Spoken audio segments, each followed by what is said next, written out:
If you want to achieve both a clean mix and a bouncy track at the same time, then sidechain has to be your favorite technique. So in this video, I'm gonna show you 3 sidechain techniques to pick the one that you like the most. So yeah, first of all, let's give a listen to the beat.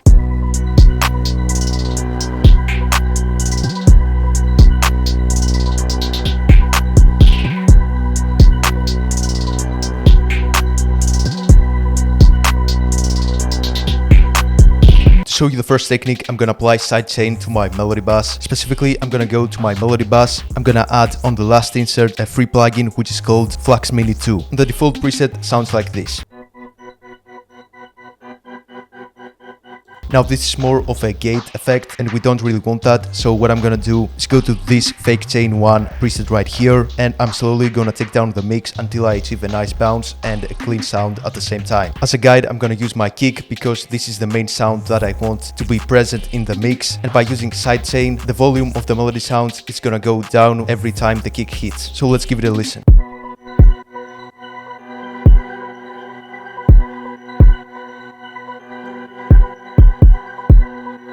This is without the effect.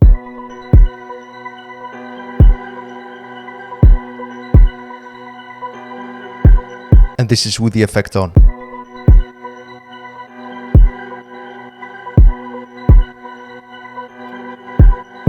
So as you can tell, we added more bounce to the melody and at the same time the kick is more audible. So next up, let's talk about how we can balance the kick with the bass or the drum sounds. For this tutorial, we're gonna try and balance the kick with the bass, and there's 2 ways we can actually do that. The first one is gonna be by using the fruity limiter. Okay, so I have my kick right here and here is the bass.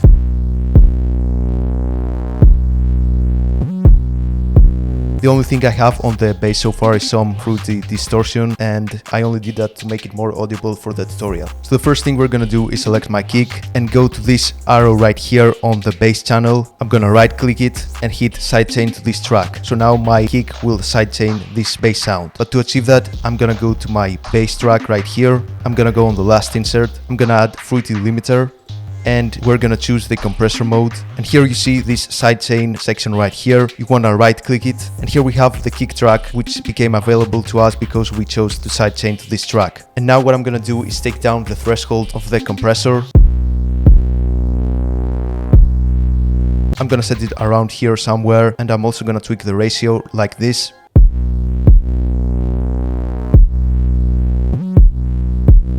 So as you can see from the graph, and as you can hear as well, every time the kick hits, the 808 goes down in volume, and by tweaking the threshold, we can make the effect more obvious or less.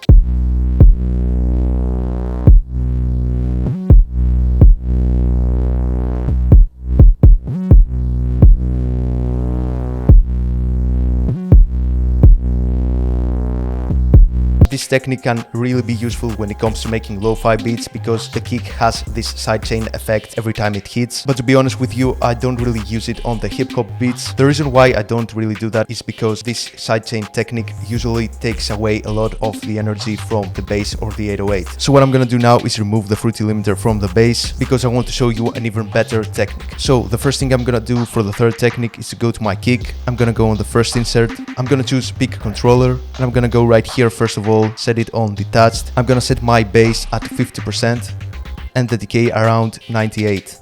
I'm gonna leave the volume as it is for now. So I'm gonna put aside my pick controller, and then I'm gonna go to my 808. On the last insert, I'm gonna add EQ2, and I'm gonna make it detached as well. So what I'm gonna do right now is pretty much a dynamic EQ, meaning that I can choose a specific frequency to go down when the kick hits instead of having the whole bass sound to go down. And that is gonna allow the high end of my bass to be audible and present, while only the low end is gonna go down every time the kick hits. So let me show you how to achieve that. The first thing I'm gonna do is remove those frequencies right here.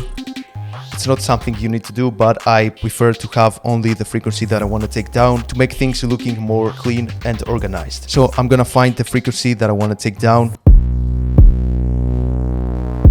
So I decided to let it right here, and everything on that area is gonna go down. So here's how to do that. What I'm gonna do is go to its volume knob right here. I'm gonna right click and choose link to controller. And now here's what we're gonna do. Now we're gonna go right here, choose peak, and on the input we're gonna click it and hit inverted and then hit accept. And here's what is happening.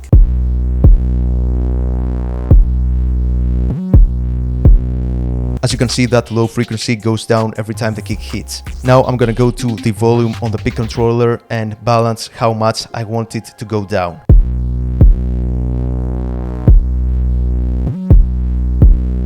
As you can see, the less the volume, the less the dB is being reduced every time the kick hits. But if I increase the volume, it's gonna go really down.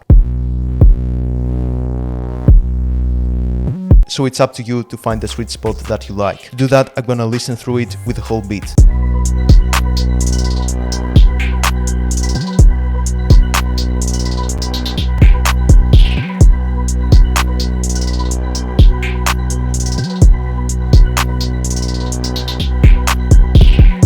So these were the 3 sidechain techniques that I use on my tracks. If you found it useful, make sure you subscribe and like, and I will see you on the next one. Peace.